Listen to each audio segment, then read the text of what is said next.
Hello, everybody.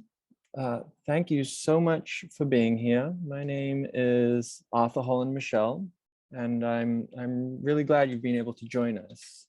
I'm a writer, researcher. I've studied drones for the full extent of my career, and I'm really delighted to have been a partner in this project with the Highline and the Verilist Center, remote control, surveying drones and culture today. And I'm particularly excited for the panel that we have convened this afternoon, Aerial Empowerment, Drones for Art, Activism, and Collective Journalism. As many of you may know, this symposium is co-organized with Highline Art, the Verilist Center, and of course, myself. It's convened in the context of Sam Durant's Highline Plinth Commission, Untitled Drone, as well as the Verilist Center's As For Protocols focus theme. Sam Durant's Untitled Drone is a large-scale art commission, a large sculpture of a predator drone that intends to increase visibility around intentionally obscured drone warfare and surveillance perpetuated by the US and of course by a number of other countries. And it's currently on view at the Highline at 30th Street until August of this year. I highly encourage those of you who haven't yet seen the work to go see it. Of course, one sculpture of a drone, a discourse does not make. And so that is really the spirit of this series that we have convened, to try and bring together leading experts, artists, academics, and practitioners across a whole range of disciplines to examine contemporary intersections of drones, drone warfare, the arts, culture, and really demystify the twinned histories of surveillance and drone warfare and make a sincere attempt to push the discussion forward. So as we begin with this panel that I'm so excited to introduce, I just have a few basic announcements regarding logistics. These announcements will also be included in the chat. Throughout the presentation and discussion, because we really are so interested in pushing the discourse forward, we invite you to submit absolutely any questions that you may have. Please just use the Q&A feature at the bottom of your screen, and we will select your questions for the moderator. We're really going to try and leave as much time as possible for Q&A so that we can get to all of them. If you would like to use closed captioning, please go to the button at the bottom of your screen and click on the CC option. Here you will be able to turn on the captions. And if you have any technical questions related to closed captioning or any other matters, please just drop those questions in the QA and one of our producers will get right to them. Lastly, in the coming days after the series, a recording of this event will be posted on the Highline's website for future viewing. And we encourage you to pass that around or rewatch it, as the case may be.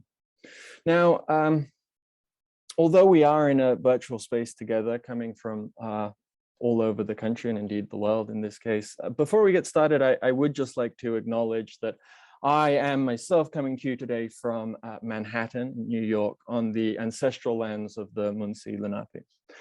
If you are interested in finding out the name of the indigenous people whose land you live on, please do visit the link that is being posted in the chat now.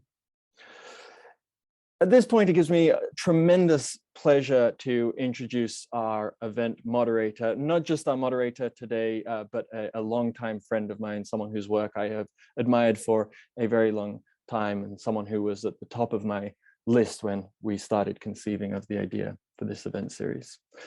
Sean Vegezzi is an artist who has examined New York City's topography through image making, sculpture, writing, and performance art since the September 11th attacks of 2001. Bejesi's practice examines the effects that both public and private spaces have on the individual, blending personal experience with narratives of autonomy, privacy, and security. Sean, with that, I'll hand it over to you and thank you for being here to join us for this discussion. Thank you for having me, Arthur. Just double checking that I'm visible on the screen.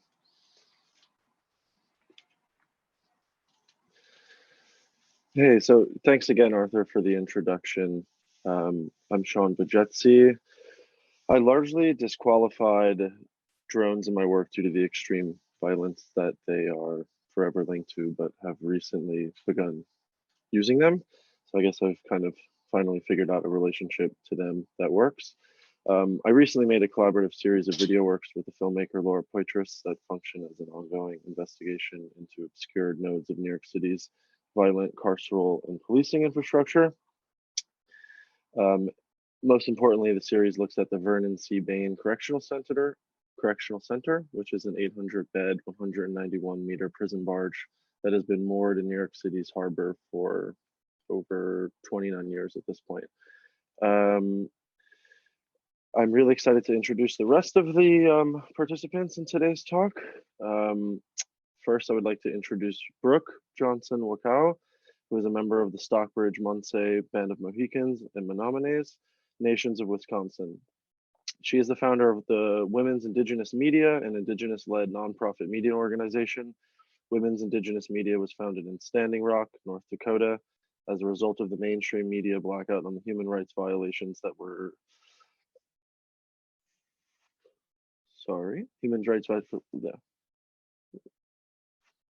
having a tech issue. Sorry about that. Sorry. I'll just start over then.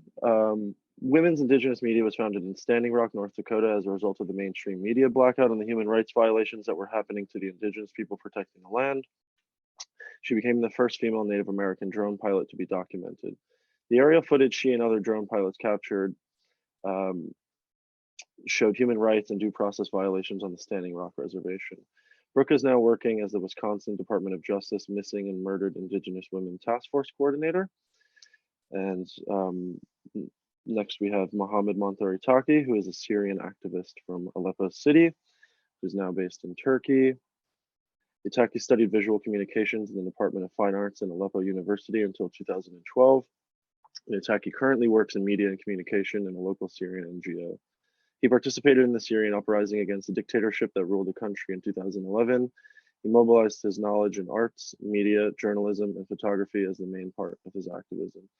And while living in Aleppo City, he focused on covering news, humanitarian stories, and supporting his community and training local journalists. And lastly, I'd like to introduce a personal friend of mine, which is Alon Sicherman. Alon is a New York City-based director, drone operator, cinematographer, producer, and multimedia artist. His work has won multiple Emmy, Telly, and Sundance Special Juror Awards and contributed to the Academy Award-nominated documentary film Time by Garrett Bradley. Alon also did aerial cinematography for a documentary on NYPD whistleblowers called Crime and Punishment, which I highly recommend you watch if you haven't already. In addition to this work, he has a passion for investigative journalism and social justice projects. I would like to share Brooke's work first. So, Brooke, I would like to hand it over to you. Hello, everyone. I'm excited to be here, and I'm hoping I can share my screen with no issues. Can you guys hear me? Yes. Okay. Hello, everyone. My name is Brooke Waukau Johnson. Posto ane na Matchwe Wenan for having me here today. I am Menominee and Stockbridge Munsee Band of Mohicans here in Wisconsin. We are actually originally from the East Coast. That was where we originally inhabited those lands. I'm here today to talk about Indigenous media and the use of drones and the impact that drones have had on the work that we have done. So to really give you guys some perspective into why and how I first started flying drones, we have to go back to 2016. and the peaceful resistance against the Dakota Access Pipeline. So in January 2016, the Dakota Access Pipeline was unanimously approved for construction with the aim of creating a direct route to transport crude oil from the North Dakota Bakken region through South Dakota, Iowa, and Illinois. The controversial pipeline would destroy ancestral burial grounds and have the inevitable potential to poison the water supply for a sovereign nation, as well as millions of Americans downstream who rely on the Missouri River. Now, we started flying our drones out of pure necessity. We were being blacked out by the mainstream media, and the factual story was being censored. We began creating our own avenues of media to create awareness of the atrocities that we suffered at the hands of the weaponized, militarized police force and the greed of the fossil fuel industry. So when we all gathered in Standing Rock, North Dakota, and we started our media avenues, I started Women's Indigenous Media. A couple of my friends had their own platforms. Myron Dewey had digital smoke signals. We would fly our drones during every single action that was going on. All eyes were on Standing Rock during this time. We had amassed a huge following as people wanted to know what was happening in Standing Rock due to the mainstream media blackout. Law enforcement were using automatic rifles, sound cannons, concussion grenades against water protectors. An estimated 300 protesters were injured in November. So I was there on November 20th when the police used water cannons in sub-zero temperatures. And I wanted to show you guys a video clip of some of the drone shots that we acquired from that night. We had over 300 cases of hypothermia that night. We had 2 grand mal seizures and we had 2 cardiac arrests. Martin County Sheriff's Department. Hi, I need to report an assault. Okay, where did it occur at? Standing Rock. They're innocent, unarmed people being attacked with water and militia-style police firing at point-blank range with high-powered mace on unarmed people. Who protects the people? Ma'am, yeah, if there's police there, then it has. The police are the ones attacking innocent, unarmed people. So what do we do to stop the police literally hitting people at point-blank range in the face? People can lose eyes. People are going to get hypothermia. People could die. We have elders here. We have children here. We have all ages here. Nobody is armed except for the police. Who protects the people from the police? Well, I guess if you want to put it up the chain of command, the next person to talk to would be the governor's office.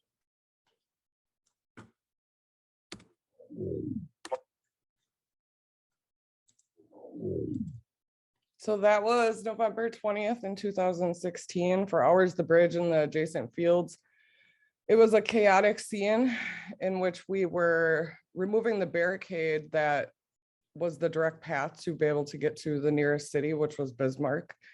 They had barricaded that road, stopping any ambulances, any emergency services from coming through. We had to go all the way around, which took an extra 50 minutes. So that night, it was crucial for us to be able to move that barricade to be able to get people the emergency services that they needed. So another reason why we flew the drones was we needed to change the narrative. Colonized Western media sources were not giving the factual story. The Indigenous drone operators I flew with in Standing Rock all believe that drone technology was crucial in order to distribute narratives from an Indigenous perspective that is rarely found in mainstream media. So the importance of our documentation, academics who have studied the use of drones by social movements highlight their equalizing potential to provide capabilities long held by more powerful entities, the police drones, TV news, helicopters. Documentation by use of drones has been able to assist in the portrayal of the human rights violations that occurred in Standing Rock. And not only that, but the due process violations that were happening, we were able to when you film with a camera on your phone, you only get, you know, a certain amount of perspectives. But when you fly a drone and you document from the sky, you're able to see the whole picture for what it is. And that helped a lot of people in their cases when people were illegally arrested or they were just in prayer. We've had people whose eyes got shot out. We've had people whose arms got blown off. Those types of documentation, the drone footage that we acquired that night on November 20th is helping with a lot of lawsuits that are in action right now. So here are some shots of the militarized police state. I just put a small clip together to try to pretty much illustrate the police force that we were going up against, even though we had no weapons.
So I can't even go forward with my presentation without remembering my really good friend, Myron Dewey. Sorry, I get a little teary-eyed when I see him and talk about him. He just passed away back in September.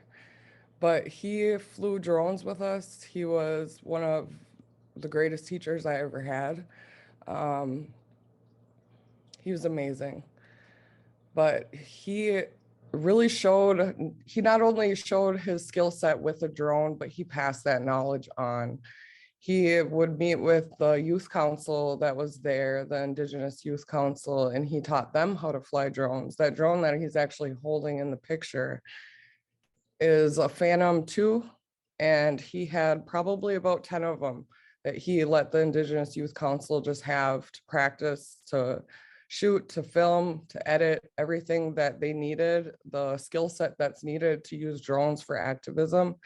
He was there, he was a great ally, and he really showed the youth and even women, men, anyone that came up to him that wanted to acquire this type of knowledge, he was more than willing to share. So I cannot even express how much this man has changed my life. He's the one that taught me how to fly a drone, taught me how to edit. I knew nothing about drones.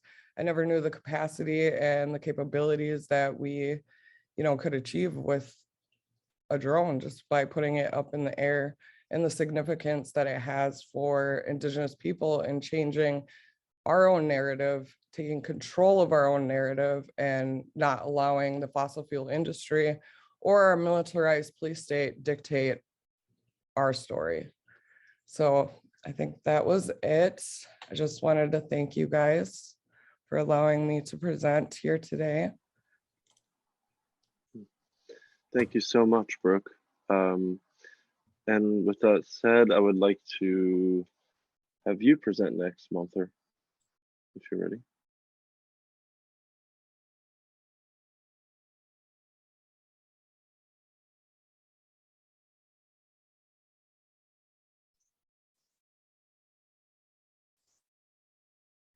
Right. Hello, everybody. Thank you, Sean, for your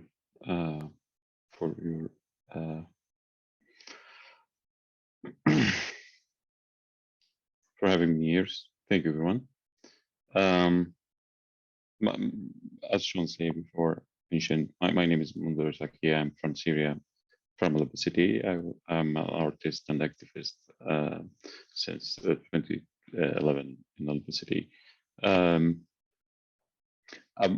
used to be a photographer and an artist during the uprising of Syria since the beginning, and I've tried to use all the ways to advocate the Syrian and support the Syrian people of Syria.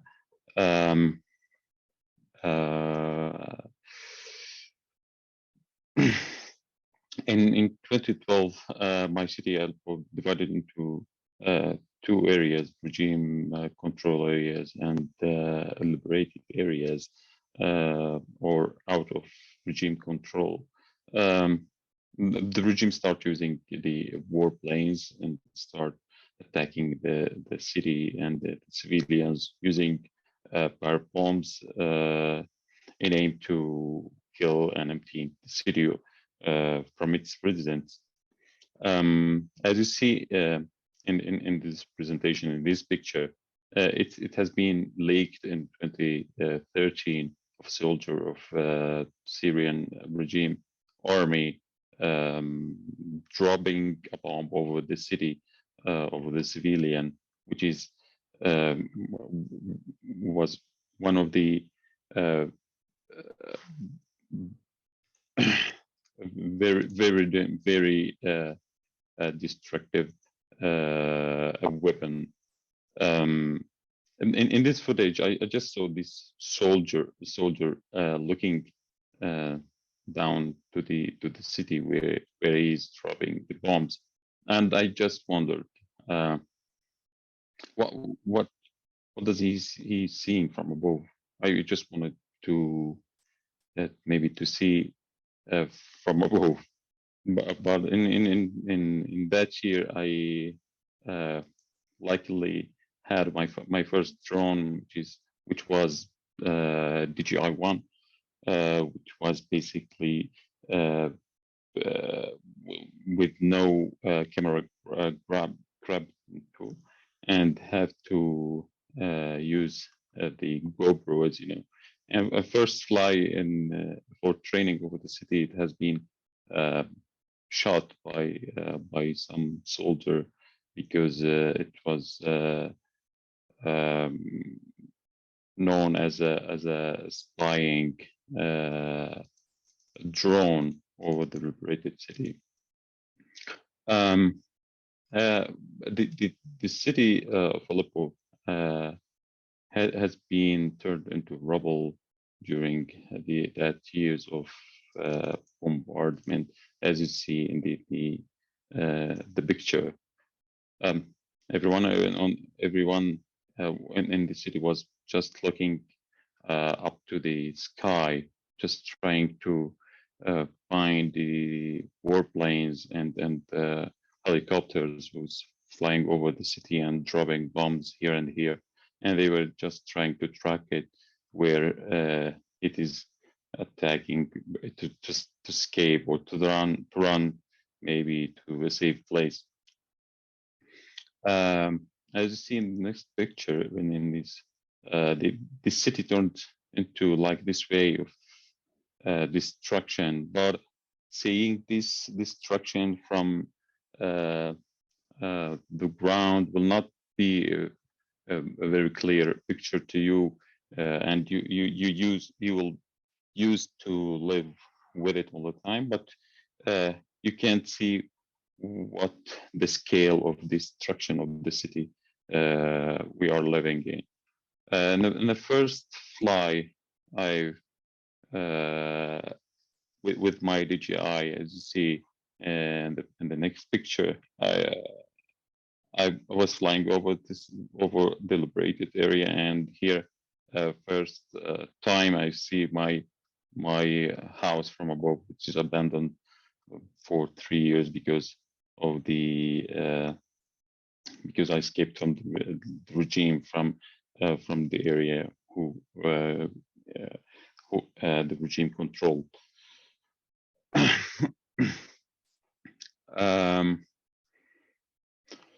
Yeah.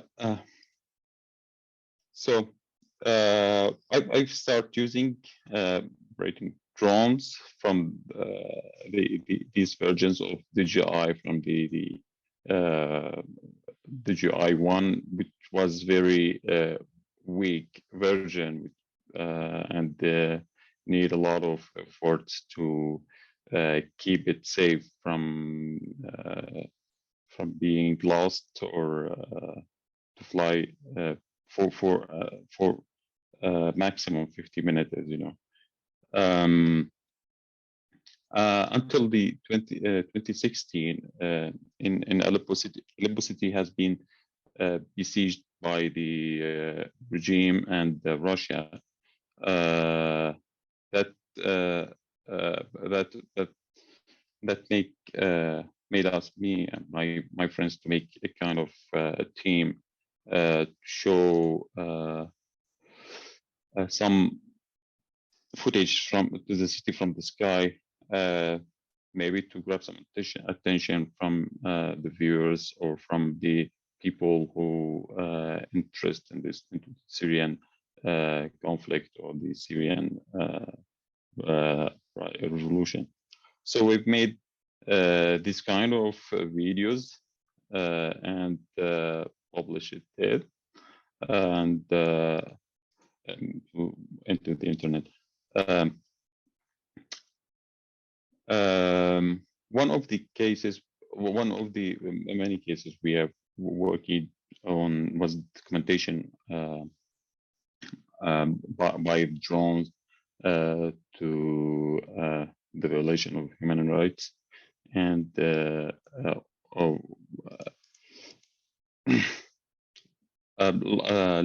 like to defeat the propagandas and the claims of the Assad regime and Russia. Like in the next picture, when the regime was besieged the city, and after 5 months of besiegement, the regime said that civilians or residents of besieged Aleppo are leaving the city to the regime-controlled area. As you see, the green buses here, which were the sign of displacement. This footage we have captured that time showed that the regime was lying about leaving of the civilians from the city, and civilians were never leaves their homes through or to its area, because most of them it's dangerous to cross and leave leave to the regime areas. One of the most iconic pictures or footage being taken, it's the next one, where the city has been emptied by the regime. The civilians being displaced forcibly from the city after 70 months of besiegement. And this picture was one of the iconic and painful pictures of all the city residents, and it showed what the situation was in the city of Aleppo during the last years. Thank you, everyone. I finished. Thank you so much, Monther. And Yeah, finally, oh, sorry, I interrupted you. Finally, I'd like to introduce Alon Sicherman. Alon, whenever you're ready. Hi, everyone. I guess we can. So yeah, I've been flying drones for a long time. Same, I think a lot of us started early on in the days of the DJI, Phantoms. and you know, I kind of unexpectedly got into this activism side of things, mostly because I was very early in getting licensed as a drone operator officially, and my name ended up in a database on the FAA website of licensed drone operators. And because of that, I was approached first and foremost by the New York Times to do a piece on Hart Island, which I believe I don't remember who's putting it. Melanie, maybe, or can Yes, you I'll pull put it up. that up? Yeah. So the Times approached me trying to find out how we can film Hart Island, which is it's an island near New York where unclaimed bodies are buried. You can click play. I'll just talk over it. And yeah, it kind of explains it here. Essentially, what we had to do is figure out how to do this. No one had filmed burials on this island in the last 50 years. And basically, the Times approached us to say, hey, can you fly a drone and film this stuff? And yeah, so here you can see that we managed to film with an Inspire, which is it's a bigger drone than the Phantom that can carry long lenses. Oh, I might have lost you guys' camera. Hold on, sorry. Let me switch that back to the right camera. My camera's giving me trouble. I'm just gonna go straight to the webcam instead. That should fix things up a little bit. All right. Yeah, so this is, you know, we basically had to figure out how to fly in New York without getting in trouble with the police, because New York City is a very complicated place to fly. And we kind of, the first step was kind of to artistically show this thing and tell the stories of people who have been buried there, because people on Hart Island, basically the people that aren't claimed when they die in New York end up on Hart Island. And even more intensely, there's actually prisoners burying the bodies, at least until about a year ago. But anyway, once this was published, they made the rounds, and because of that, I was approached by a director named Steve Mang to work on a film called Crime and Punishment, which is the next video that I had queued up. You can switch it. So Crime and Punishment was a film about the NYPD, and essentially here we'll let this play a little bit. I think the audio, we can play the audio. With all, you know, we did a lot of aerials for this. There are no quotas. Well, I can tell you, to help tell the story. Truly explosive allegations. They're coming from police officers who are part of what's being called the NYPD 12, who filed a class action lawsuit in federal court. This is not just another lawsuit. 12 cops willing to step up like this, because you're not going to get this again for 100 years. Hold it for one quick second. Now, to record. From the beginning, I saw how this job was. It was not about helping people, it's about numbers. Who's targeted most? The minority community. Boom. And all this got dismissed. All this got dismissed. Once you start getting arrested, it goes in your record. They taking away jobs that they could be future lawyers, future cops. Supervisors that are using police officers as a revenue-producing agent for the city. This system has to change. We all put our jobs on the line. We put everything on the line. This is something that was placed on my desk. You're still a police officer. And there are people in our community that don't work with police officers, period. This is David versus Goliath. Without public support, we're nothing. How long do you think you're gonna keep the powder keg hat on?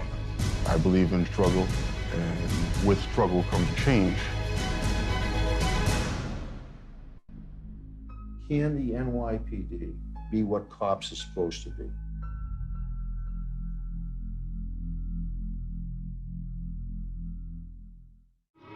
All right, so yeah, basically that film was my introduction to Laura Poitras as well, who I then introduced to Sean Vegezzi, who now they work together, which is really awesome. And Laura Poitras, not only is she a director of many amazing films, she's a producer of a lot of other impactful films. And through her network, I ended up working with a lot of other directors on investigative projects.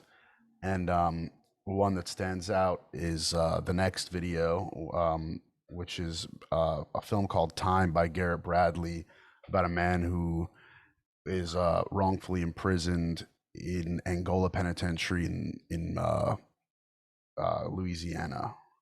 So we had to figure out a way to fly a drone or near basically the largest prison, I don't know, in the United States. And you can just play the first few seconds of because I just want to show the aerials that we got.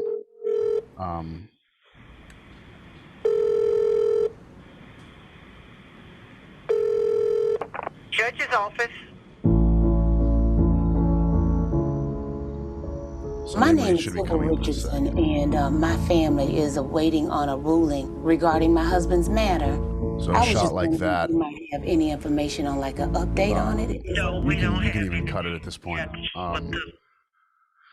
So a shot like that was really, really hard to get because you're dealing with trying to get footage of places that people don't want you to film. So Angola Penitentiary is a massive prison. You can't really get within 2 miles of it.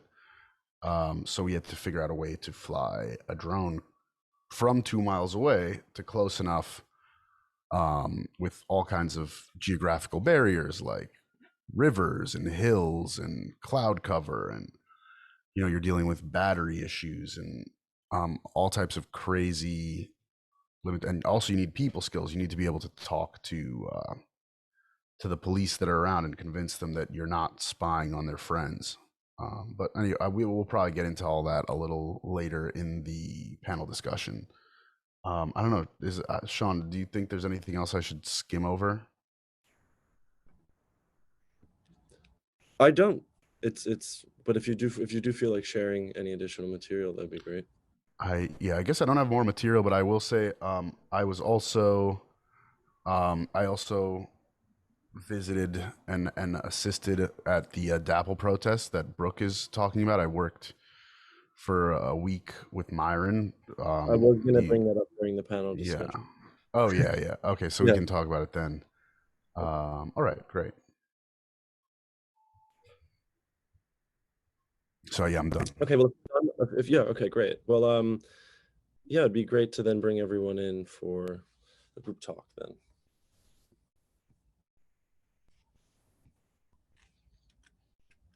And just wait until we can see everyone.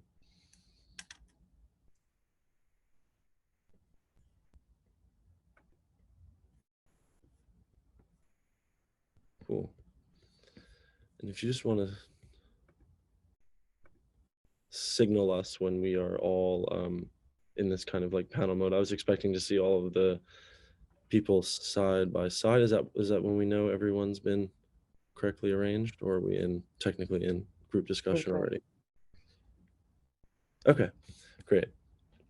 So thank you all for sharing that. I kind of meant to say this before, but thought it maybe be better to say it now. And both Brooke and Monther, I didn't realize it when Arthur had first mentioned your names to me. But when I went back and started looking at your work, I obviously remembered that I had come across both of your work before. And it's really amazing to be here with you. So super appreciative that you both made time for this. I have deep respect for what you do. And yeah, so with that said, the most pressing question I have, I mean, there's a lot to cover, and we just saw so many, different, crises, so to speak. And I almost don't know where to begin, but my most pressing question is for both Brooke and Monther. So whoever feels like answering it first, that'd be fine. I just want to, you touched on it a bit, but how did you come to the idea of using drones? Like what was the actual like use case that prompted it to start using them? Is this one to me? Yeah, or to both you and Monther, but whoever feels like answering it first. Like I said, it was really out of a basic necessity. It had started in the early, like late summer of 2016. The President Obama had signed an injunction on construction for DAPL. They weren't allowed to do construction. Construction was halted, but yet they were still doing construction. So when people tried to go over there and live stream and protest, they had their private security unleash the dogs, the attack dogs. One of my best friends who was pregnant, she was about 6 months pregnant. She was there, she was attacked by one of the dogs. We couldn't see unless we got up to a high ridge as far as how much construction they were illegally doing. So using drones just really made sense to be able to see the whole picture. We never really thought that it would become what it was as far as using it in court battles and being able to exonerate a lot of people that were arrested, including myself. It really snowballed into one of our most used, resources and tools when we were out there. So yeah, that's why. And Monther? First of all, my curious about seeing the city from above, not just seeing it from on the ground, seeing all these destructed buildings and rubbles. But I wanted to see the widest picture from the sky, and how that pilot seeing us from above. So he had that encourage to bombing us with no mercy or something, just to see what we are looking from the sky. That's the first thing. The second thing is to grab some attention from the world on this city, which has been badly damaged by this bombardment, and using regular footage could be not very interesting for everyone, but seeing out using kind of new technology maybe could grab that attention to our case. Yeah, and then as I said, it's crossing the borders, because we couldn't cross to the areas of regime physically, so we can cross it by flying over the west part of the city, which had been controlled by the regime area. And I didn't mention that, but during this siege, we've tried to cross maybe some aids from out of the city. We have tried to make some versions of handmade drones, but unfortunately never been successful in the end. Thank you, Monther.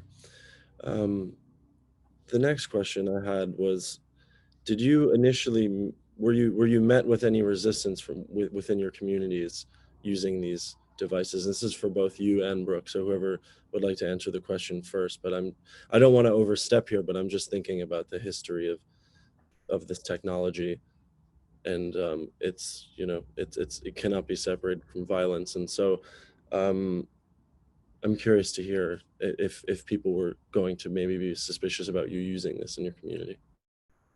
No. I mean, I think it was just because, well, I mean, I come from an Indigenous community, and you will not find in a tribe in the United States or even in Canada that would be opposed to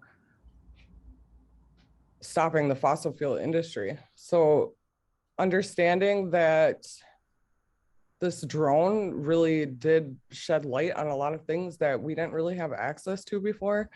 And the fact that we were going up against a $1 billion corporation, I mean, having just this $1,000 drone to use really widened the avenues that we could use to fight a $1 billion corporation. It wasn't just about us standing out there with signs or trying to stop construction. It really portrayed a different narrative as far as what we are capable of as Indigenous people and how far we can, you know, take this battle, whether it's in the courtroom or it's on our actual Indigenous lands. So there was nothing but support. And I really wish we had more time, because then I would have been able to share beautiful drone footage that I got of our reservation. You know, it's not just protests and chaos that I like to film. It's also why we do the work that we do, which is to protect the land, the water for our future generations. I wish there was more time to, oh, sorry. Yeah, wait, can I also chime in just specifically about DAPL and drones and the community, how the community took them? Because I have a kind of an interesting story there, and kind of a, maybe, I don't know if you experienced this, Brooke, but I personally, I remember, since there were so many media outlets coming to the camp, first of all, there was a lot of paranoia. We were being surveilled all the time. There was always a plane circling, an FBI plane circling the camp, and helicopters flying over, kind of watching what we were doing. So there was this paranoia also about drones to some extent, where if people didn't know who you were and who you were involved with, there was definitely what are you doing flying this drone over the camp going on. And specifically the Red Warriors, which, you know, were a lot more active in the actions, were very wary of drones if they didn't know who we were. So I at least when we were there, what we ended up doing is just, we had we went and had a meeting with them and let them know that we're marking all our drones with red tape. So essentially, when we were out there, we just made sure that we were marking our drones so that at least our, you know, people from the camp side of things wouldn't think maybe this is a drone that's being used by, you know, one of the private military contractors or some, you know, media organization that's trying to tell some alternative narrative that, you know, there were a lot of people with a lot of agendas there, basically. Definitely. It's funny though, because like a lot of people that were our non-native allies, when they came to camp, they had a completely different experience than I did. I don't know if it's just because I am Indigenous, but after that, we didn't trust a lot of people that were coming in, just because we had so much infiltration in camp. And we had people facing serious felony charges, facing prison time for some of the infiltration that was happening at camp. So yeah, there was a certain level of paranoia that people weren't used to. I certainly wasn't, but I completely justified justified paranoia, I would say. Definitely. And Brooke, I wanted to go back to something you had said before when you had mentioned that you wish there was more time. I was just going to say that when I had gone back and looked at your work and a lot of other work that emerged from DAPL, there is this really beautiful spiritual and ecological quality to the footage, where you see the interconnectedness of the waterways and you get that wider context and you understand why that fight was so important. And so I just wanted to say that yeah, I wish we can just play, you know, loads of footage. Beautiful drone footage all day long. But yeah, just beautiful land, and it's really I think there's something really powerful, and usually I get concerned about like considering aesthetics when you're doing this kind of work, but I've come to realize that it's actually like really effective, and I'd love to come back to that later. But I wanted to give Monther a chance to answer the question about if people in his community were were suspicious of the technology at first.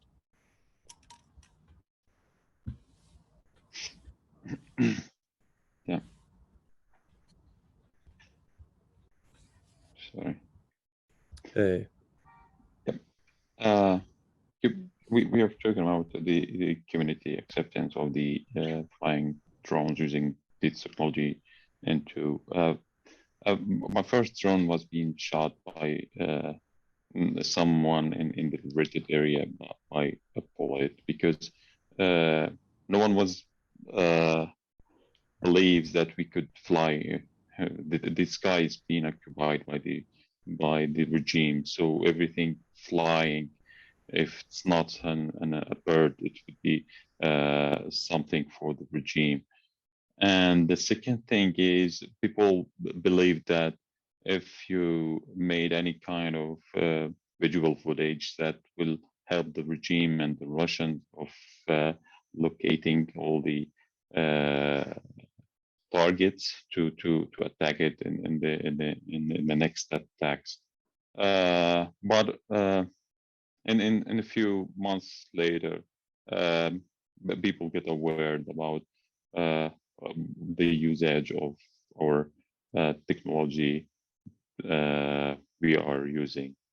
So after that, no problem has been faced. And Monther, one personal question I had that I was wondering about while I have you here is somewhere during my research when I was looking up your work, I had seen that not only had you done this work with the Aleppo series, and you've done work independent of that. I'll share links at the end of the discussion for sure for Monther's work. But I'd also heard in an interview, I believe it was with Al Jazeera many years ago, that you also flew to sites that you hadn't been to in a very long time that were not accessible otherwise. And I was wondering if you can maybe share some of those experiences where you were flying the drone, not with the explicit intention of recording something, but almost using the drone as this tool to kind of visit a site. And yeah, we've tried a lot to cross the borders inside the city to the regime areas to just show maybe some footage. Maybe I saw you. I told you before. My house is 2 blocks far away from the place where I living during the years of living in Aleppo city. It has been controlled by the regime area, so I could not visit it for 3 years because it's dangerous because I will be taken by the regime and captured by the regime. So I never saw my house for 3 years. But after when I flew with my DJI, so I saw it. I saw the street where I was living in that neighborhood. But the risky thing is using the first models of DJI. It was very dangerous using not very accurate model and very short capacity batteries. So we will fly for 50 minutes. So it was very tough moment flying and how to get your drone back safely. So we couldn't fly or enter that areas more than few hundred meters to show how it's the once I get footage at night when our part of the city was totally darkness because there's no electricity, and the other part 2 blocks far it was there was electricity all over that part of the city. It's to make comparison between that part and this part, and this way we just could successfully cross over that unaccessible areas. And I believe you had visited I didn't want to tell the story for you, obviously, but you had visited your school, no? Moscow was far, so I couldn't see it. Some other people used the upgraded versions of DJI, so they could fly over the university that time and show us that footage from there. Yeah, it was one of the first drone operator in Aleppo that time, and then after teaching some activists, so it was common in the city that time. Yeah. Okay. And Alon, thank you, Monther. And Alon, I wanted to give you the chance to obviously establish your connection with Brooke through Dewey, who Brooke had shared a slide of an organizer and a friend of hers and an activist. And I wanted you two to be, share a moment to talk about him, since I knew it just became evident that you two know that you two share that common thread. Sorry. It seems to be like the theme of my life. Just about almost every single person that I'm extremely close with, or that does activism, I was introduced to by Myron. So I feel like he set me up with a good circle before he did leave this world. So yeah, he was very it was amazing to see how much documentation he was making all the time of everything, and how many people, I mean, just him bringing in, he had like his like tent office zone, like bringing in so many different people. And when we were like, oh, like, do you know somebody who has this kind of story? Boom, shows up with somebody and he's like, I'll call this guy. Boom, shows up. And he was just really, really gung-ho about going out also and getting a lot of crazy evidence. So what Brooke had talked about the like illegal construction was the original reason that me and my team came through. And we collected basically, we used drones GPS data in conjunction with the videos to kind of locate sites and geo mark them, or whatever you want to call it, so that we kind of have like better evidence of like specifically whether or not this construction was happening within 5 miles of where they, there was like a 5-mile radius where these people weren't supposed to work. The DAPL, I don't know what the construction companies were called. So that was really, Myron kind of like knew the lay of the land and showed us kind of where to go, and got into trouble with us too. Just a quick little, I don't know, Brooke, this is probably a story you haven't heard, but we had one night we went out, and we had spotted what looked like construction lights at night in a location that was well within the 5 miles. And we were in a minivan I had rented.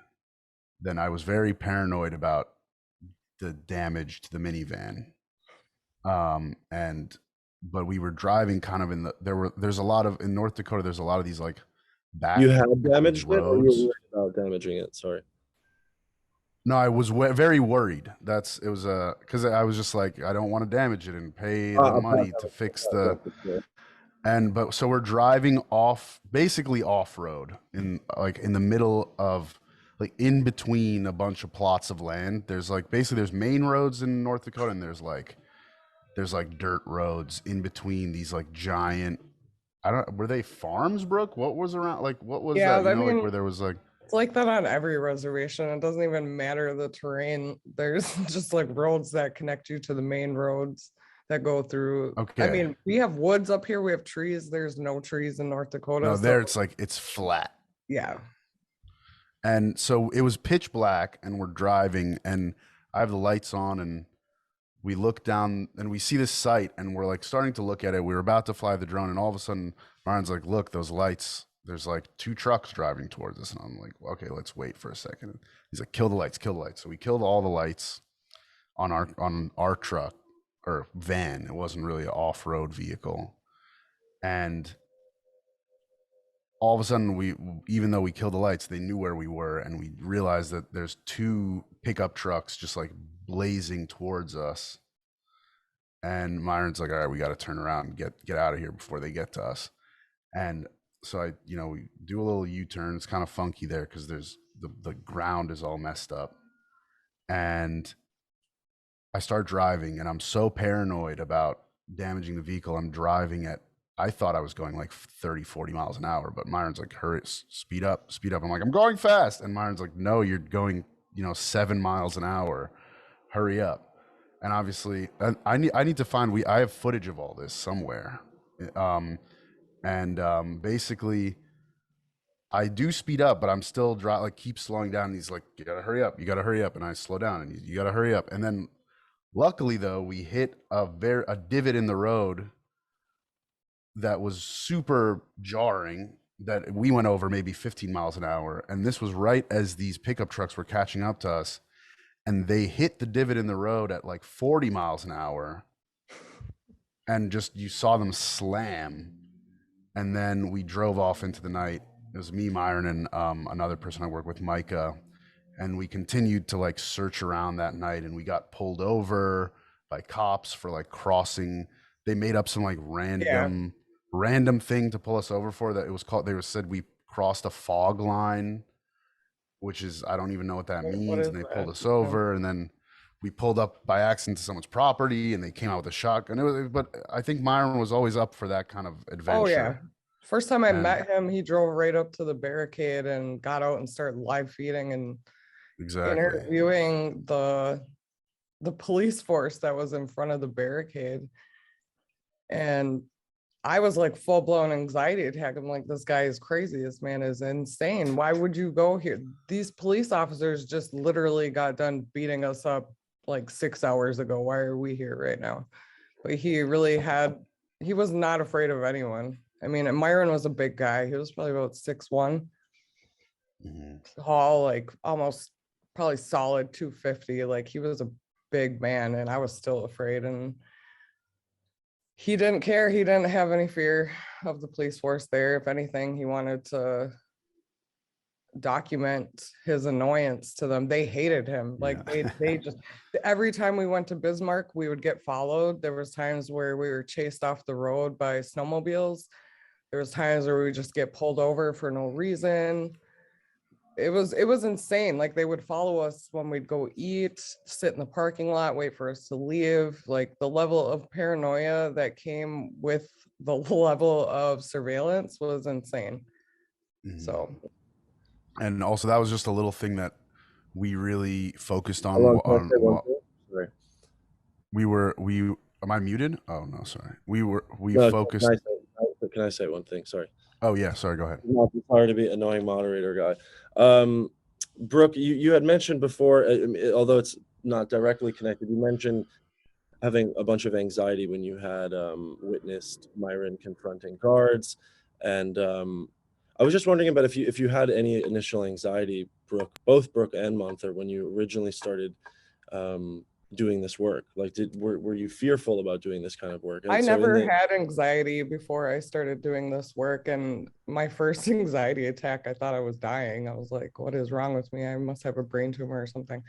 But there was a large amount of PTSD that came with what we went through out there. I mean, I was living in survival mode for years after Standing Rock. Not even, like, I'd be sitting down and my blood pressure be like 130 over 80 something, you know, and I didn't understand why. So it required years of really understanding what I went through out there, and that it wasn't normal, because I was there for 6 months straight, and it becomes normal. Oh, sorry. I was saying you really had no concern whatsoever when you decided that you were going to, just to contextualize it for people, you were not only filming police, you were filming private military and private security. groups like Tiger Swan, which is a private military company that offered to do security for the DAPL project. You had none. You just were fully Not at the comfortable. time. I think it was more of like an adrenaline. Like we had a pretty solid crew. We had Myron, we had Sean. I don't know if any of you guys know his work, Prolific the Rapper. William Hawk. We had a whole legal counsel that was staying in our hotel rooms. We had a really solid crew.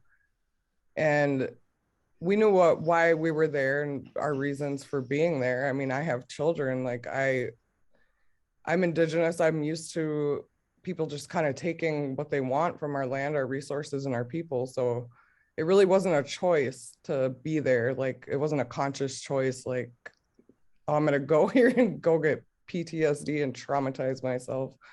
But it changed my life, and I don't regret it at all. And Monther, did you have any concerns when you first began doing these early flights over Aleppo in a similar? Most of the time we had concerns about because of the bombardment, which is non-stoppable on the city. So I had to always being in a flat area where I can see my DJI. So I will be uncovered. So any kind of bombardment could shot me in some way, and we're flying over the city all the time, and all kind of shelling was hitting all the city. So was first concern, and the second thing is I don't know if I will get my drone back. I don't know if because after couple months or 2 years, the regime sort of aware about the drones. So the regime start jamming the signals of these drones to catch it by some way. So yeah, and during the siege living time, I had just one drone. If I lost it, so I will not get any other drone during the siege, because nothing crossing entered the city because of the besiegement. Yeah, so that was my concerns. Thank you for sharing, Monther. I would like something I think about when I think of all of your work is that, and correct me if I'm wrong here, but none of you were actually studying journalism or studying this kind of work before you decided to create this imagery. You seem to have all happened across using drones as these tools to record what was going on around you. But were any of you studying journalism formally prior to this, or? No, I was actually in college I was like 1 semester away from graduating with my bachelor's in public administration. I honestly didn't even know what a hard drive was when I was Standing Rock. I've only ever had to do college papers. This was never in my field of study. And I had to learn pretty much everything from scratch, so. Yeah, as I told you, I studied in the fine arts faculty in the Department of Visual Communications. So part of my study, not very big, was the media. Which could be a part of the journalism in general, but it's not enough. So when I participated into the Syrian revolution, I had to search and get courses and training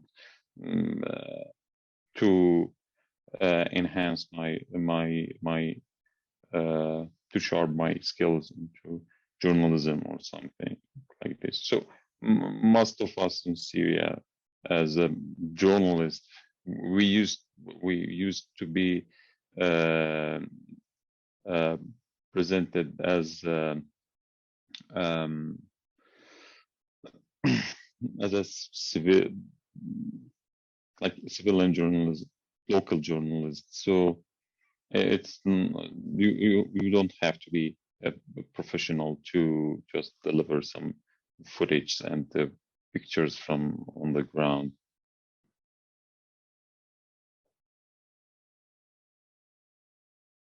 I was muted, sorry.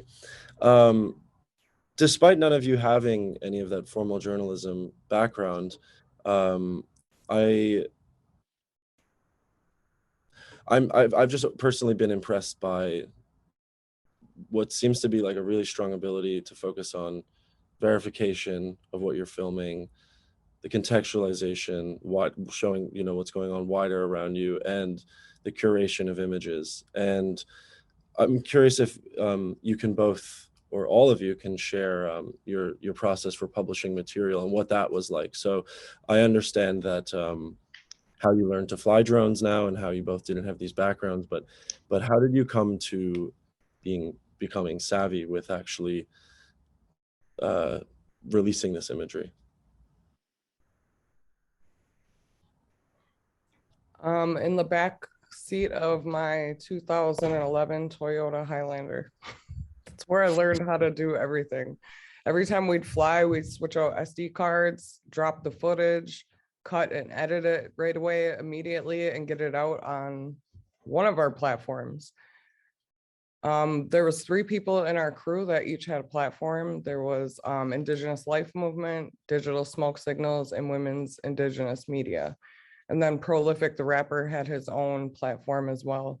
So what we would do is drop the footage, edit it, and get it out, because we knew that if we didn't document, edit, and cut our footage and send it out right away, people had no idea of the human rights violations, due process violations, the violations of the environmental impact statement, so many violations that were happening.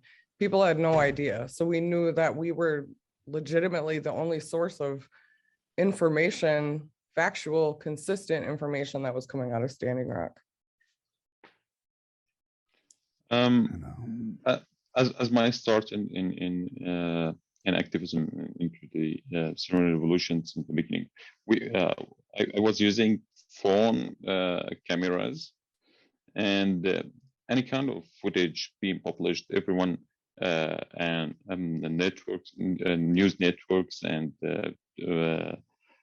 newspapers, all of them were taking it without asking for more qualified image. When I start flying with the drone, it wasn't very good footage, but because it was the first footage, so everyone wants to take it. Just let's share it, and one after one, I got more advices and suggestions to enhance my work into this, using the drones, and yeah, I become better after that. And I can't believe it's 4:15 already. So I want to try and answer some questions that are in the chat that I'm seeing. And I also really quickly at the end would like to briefly touch on tactics that you all have deployed to carry out this kind of work safely. And I'm definitely going to share a number of links in the chat at the end, because I don't think we could ever fully touch on the kinds of extensive tactics that one might use to do this kind of work. But one of the interesting questions I saw was, could you describe the difference between military drones and the kind of drones you're using in activism and journalism? What do you think military and commercial drones have in common? Perhaps empowering, disappearing, creating invisibility, remoteness, etc. And anyone can feel free to take that. I'll give a little chat. I mean, military drones and civilian drones, other than their manufacturers and the companies that make them, and slight variations in the technology or what cameras are on them, are pretty much the same thing. It's just that the technology got cheaper and more accessible. But you know, a predator drone is just a big fixed wing. It's basically a big fixed wing RC aircraft that just got outfitted with the right sensors and weapons to kill people. And just to commute. A predator drone is one of the earliest. It's what you see when you think of like the war drone, that like spooky, you know, looks like a plane but doesn't have a cockpit, and it kind of circles and shoots missiles at people. That's what a predator is. And honestly, you know, they make, you know, a lot of the drones we use as consumers are quadcopters or helicopter style drones that you know, you don't see that as often with the military, but they have adapted those you know, they have models like that for on the ground, you know, intelligence as well. And even I remember seeing news clips about in Syria specifically that not only were these consumer drones being used for storytelling, but they were actually used actively for on the field, like battlefield intelligence. Basically, with a drone, a lot of what drones in the military aren't only used for killing people directly, they're also used to, you know, you fly over a battlefield and you have a bird's eye view of everything that's going on. So all of a sudden you go from, you know, I mean, maybe you have probably Monther, you probably have more insight on this than me, and maybe pick up right after me on this. But the fact that you could fly basically a Phantom 2 and look at an iPad or a phone screen and put it high above the battlefield, and you could see basically what the enemy was doing, it's a strategic advantage. So yeah, I mean, Monther, you want to talk about that?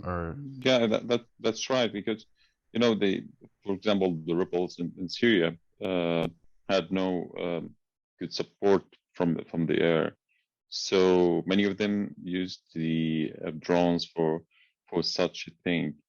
But the Russian and the regime were using it all the time during the battlefield. So that helped the regime and the Russian to won a lot of battles. Many of drones have been taken down by the regime, and Russian were going to attack the military barracks of the regime. Has been developed by people in Syria who trying to stop the regime attacks on the area. So they, for example, they tried to attack airports, military airports, using that kind of technology just to make it a martyr drones to stop these warplanes. That happened in Syria very commonly, but now it's become less because of the awareness of all the parties in Syria. So, for example, many of the military points had jamming all the signals in their areas, and even using it officially for example, from DJI, for example, to not fly over these, even if it's temporary points. You will not be able to fly over it, and the flying for very long distance to the regime area or the Russian area control, it will be impossible due to this jamming. You can see the military usage of the commercial or the civilian DJI have been done in Syria. Okay, and maybe we can just go to another question so we can try and cover as much ground as possible. We touched on this briefly, all of you did, but I think if we were to try and tell people in a concise way, this might be really helpful. The question is, how easy was it to pick up a drone? What would you recommend to someone interested in their own journalism like this? So again, you all touched on it, but I think this is really important because oftentimes we might be sharing this intense footage in Alon's case, the Hart Island Cemetery, and everything that everyone was sharing is quite heavy. And I think it'd be nice to maybe have some takeaways that were more practical and made people feel inspired despite the weight of the stories they may want to cover. Can you repeat the question? Sorry, yeah. Can you kind of quickly share how easy it was to pick up a drone and what you would recommend to someone interested in their own journalism like this? The first drone I had was given to me by Byron and it got shot down. Second drone was given to me by Myron and it got shot down. The third drone, I was a college student at the time. I was like ramen noodle eating college student. I survived through college by playing blackjack. So I went to the casino back home, played blackjack, I think I cashed out like $950. Went and got my first DJI Phantom 3. And then that one was like hacked. Like they completely took over my drone and landed it on the other side of the river where DAPL was located.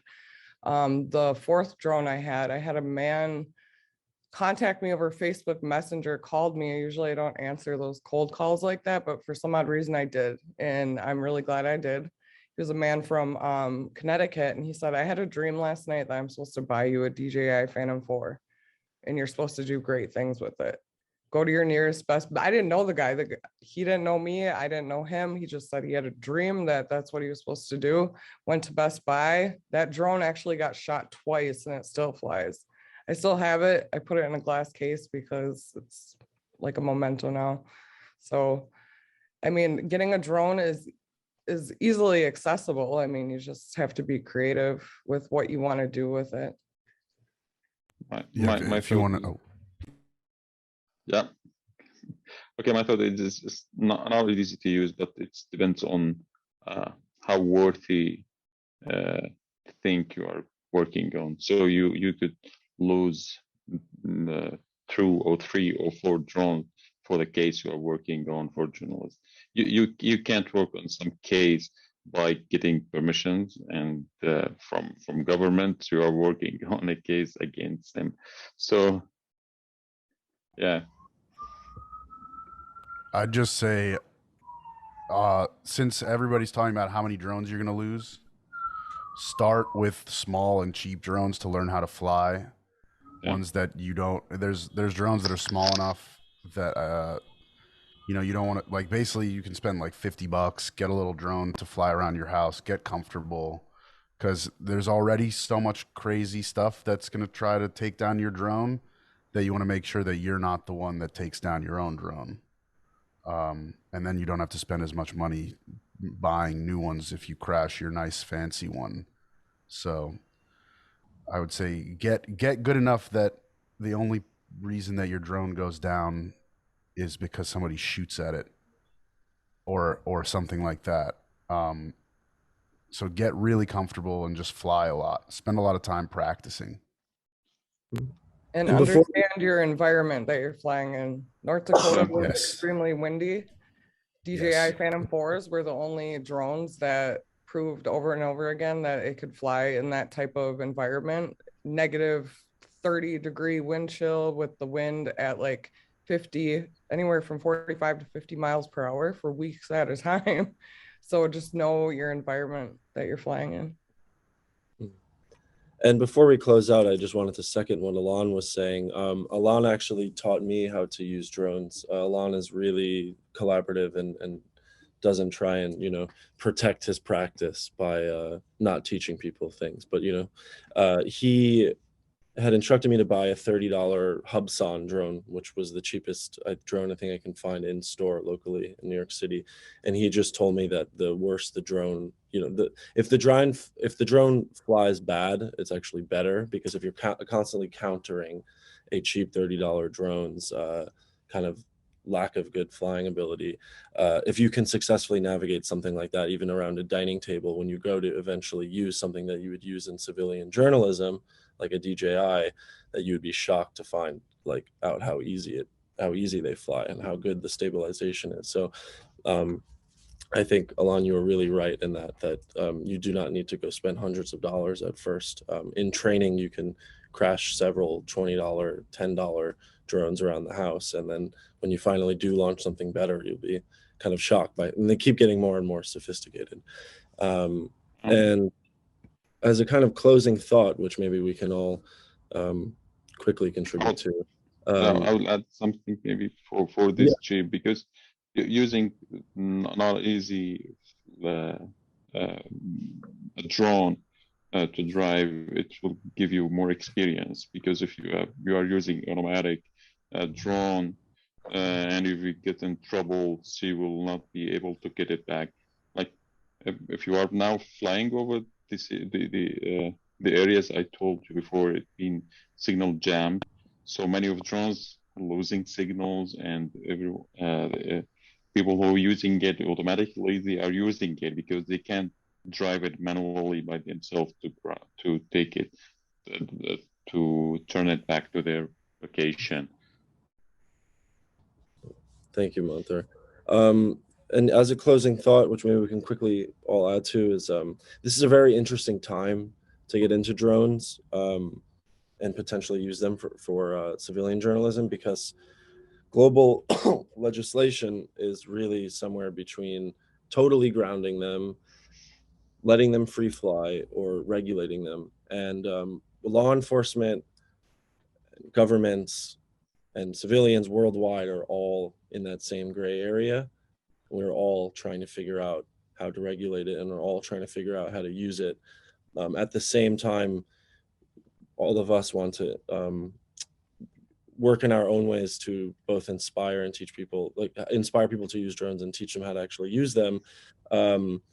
Private security companies like the ones that were at DAPL had sent out memos around that time saying that all of their employees should actually go out and take drone classes to, you know, be of further help at DAPL. So this technology we're using is a trickle down from the military, and I think it's a good thing to kind of borrow those same tactics that they might use, even within education. So I think we've seen that through Monther and Brooke's work and through Alon's work, that you can really successfully emulate, you know, government strategies to surveil for good. And I think you can also emulate their strategies and their strategies for encouragement and teaching. And if anyone wants to say anything else, feel free. And I know personally, if anyone will want to email Alon and I, we'd be happy to answer your questions. I feel bad leaving a talk and maybe some people still have questions about how to use these devices. So feel free to contact us.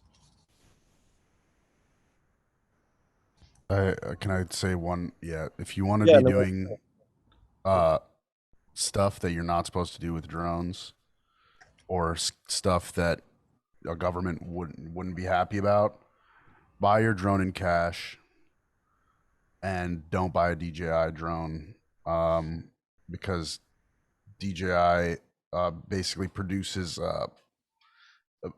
basically an all-in-one package for law enforcement and governments, where they have a suitcase that just shows them exactly where any DJI drone and operator is within a 10-mile radius. So if you don't want the people that you're spying on, or whatever, spying is the wrong word, maybe, people that you're reporting on,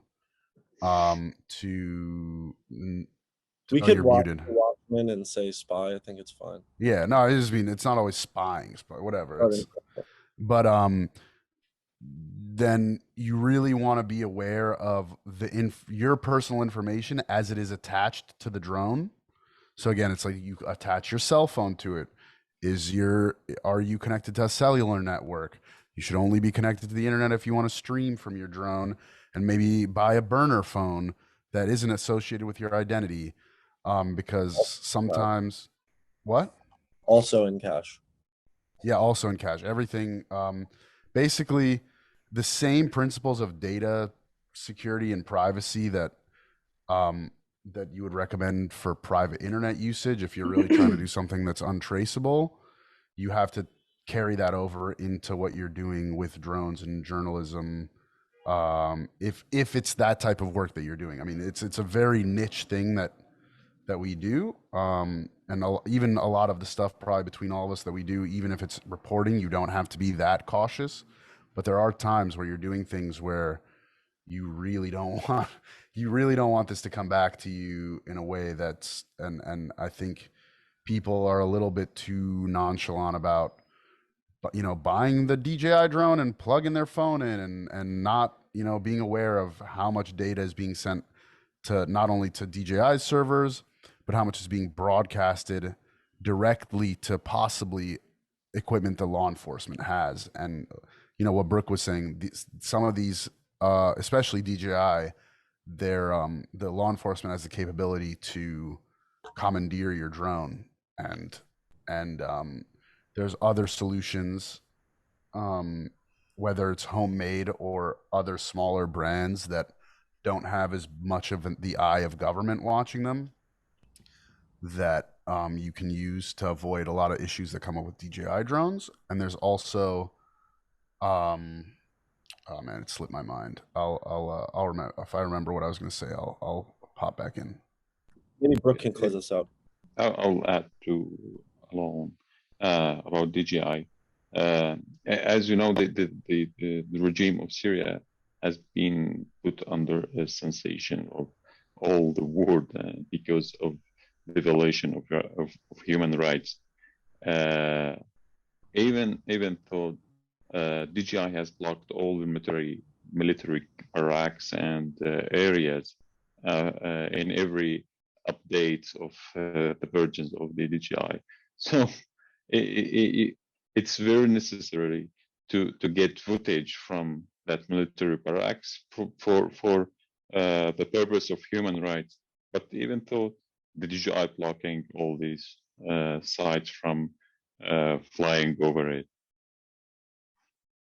Yeah, that's actually, you reminded me what I wanted to say, which is, quickly, if you can. Find the best drone you can find that doesn't have geo blocking. If you want to get into places you're not supposed to be, even though every month new brands also add geo blocking. So once you have a drone that isn't geo blocked, never update it ever again. Never connect it to the internet. There's, even with DJI drones, it's still there. Some of the older ones are highly sought after because they don't have newer firmware that blocks you from flying places. That's what we had to do, was figure out how to upload the old DJI formats into our drones and program them so that, because they had geofencing around the drill pad. So if you came anywhere close, they'd just take over and hack your drone. So knowing what you're going up against is key, especially if you're flying an expensive drone.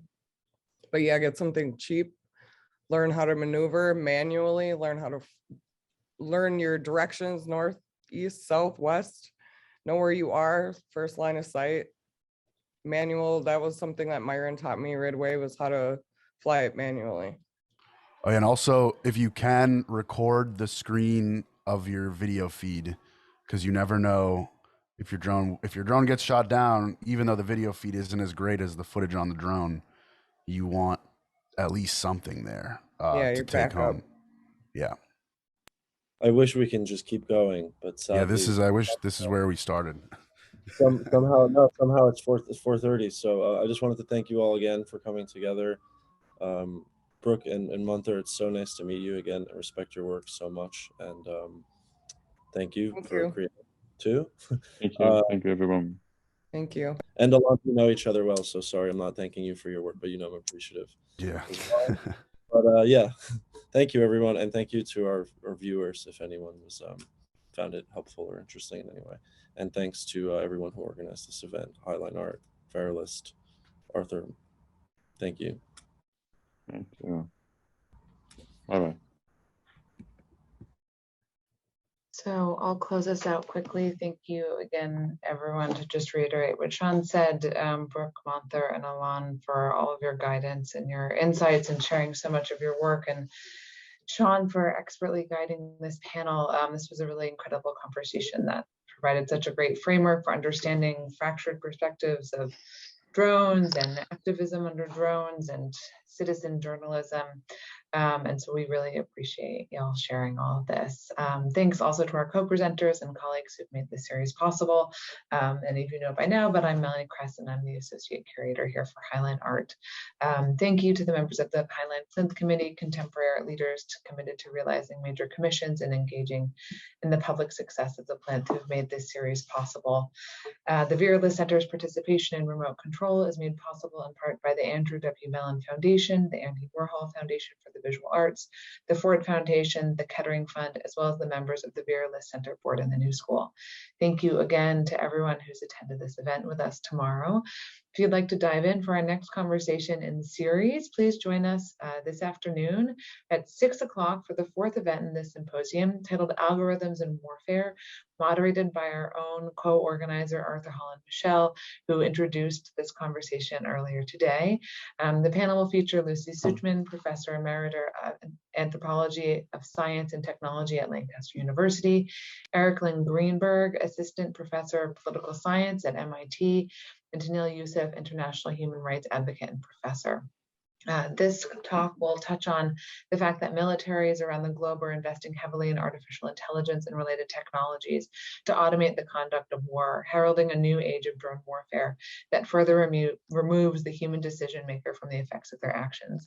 Tracking these developments into the future, this conversation will explore the contested ethical implications of algorithmic warfighting and what it means for peace, security, and the fundamental right to life. To follow these events in the symposium and sign up for our newsletters, you can visit the Highline Art and Vera List Center websites linked in the chat below. And if you'd like to join us for any future events in the series tonight, and we have 3 more conversations tomorrow, you can use the same Zoom link that you used to log into this event. Thank you again to our moderator, all of our panelists, co-organizers, and audience, and we will see you soon. Take care, everyone.